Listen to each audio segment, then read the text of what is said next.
I'm gonna pause you there for a second because we do have some breaking news.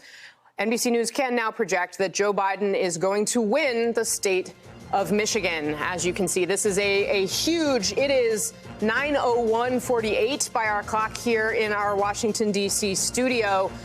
This is not necessarily a race that we were confident we would be able to call at the close because we were watching it. If it's a really tight race, as all of you know, watching election coverage, it can go late into the night. That is not what is happening here tonight. This is a major blow for Bernie Sanders, who, of course, won the state of Michigan over Hillary Clinton back in 2016 and had pinned his hopes for the nomination, or at least at this stage in the fight, I should say, on the state of Michigan. And he is now going to lose it to Joe Biden. So, Mark, let's go right back to your delegate math. Yes, and saying it was a good night for Joe Biden, and the fact that almost right after poll closing, Michigan goes for Joe Biden.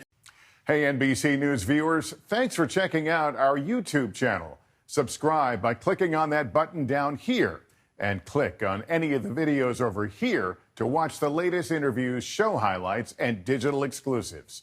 Thanks for watching.